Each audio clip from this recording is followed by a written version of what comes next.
Once upon a time, in the bustling city of Karachi, there stood a hospital that buzzed with the everyday challenge of treating its citizens. The hospital, named Peaceful Healing, was ironically marked by its daily chaos. One day, as the clouds decided to switch from cute fluffy shapes to angry dark masses, an unusual event unfolded. Godzilla, the giant, the myth, the legend, somehow found his way from the movies into the heart of Karachi. Panic ensued, but among the shrieks and mayhem, there was Nurse Parveen, not your ordinary healthcare worker.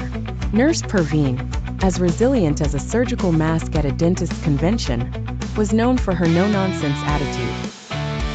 As the hospital's ceiling shook and doctors ran for cover with stethoscopes flapping behind them like superhero capes, Parveen stared at the TV, showing live footage of Godzilla stomping towards the city center.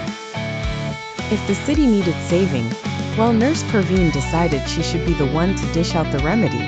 "Deco, stop giving me drama," she muttered under her breath, grabbing her emergency nurse kit. She stormed outside while everyone else did their best impression of headless chickens.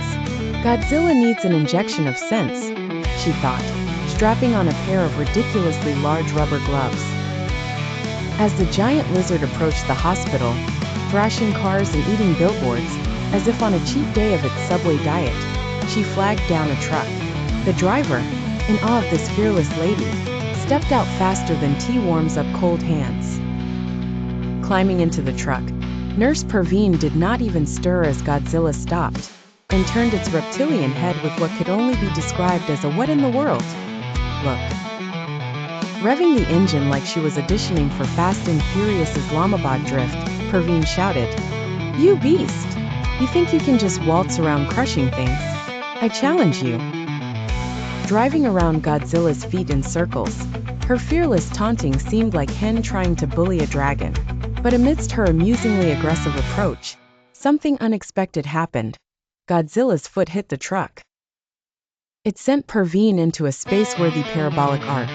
There she was, flying through the air, hair billowing like she agreed to be in a shampoo commercial, landing with a bounce on Godzilla's tail.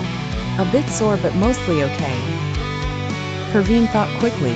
Her emergency kit had sprung open, scattering its contents onto the gigantic scaly back. Not daunted by the unusual predicament, she started sticking band-aids onto the monster. Surprisingly, Godzilla, in this peculiar act of human kindness, seemed to calm down a bit. "You just want some TLC, don't you?" she quipped, whispering soothing phrases until Godzilla ultimately lay down, its gigantic snores echoing across the city. That day, Nurse Parveen didn't just save Karachi with her audacity and unparalleled bedside manner. She showed the world that sometimes, even the biggest problems just need a little bit of plaster. As she climbed down Godzilla, greeted by the awestruck citizens, she smiled, shrugged, and returned to her post, quite unfazed. After all, at Peaceful Healing, this was just an ordinary day in the life of Nurse Parveen.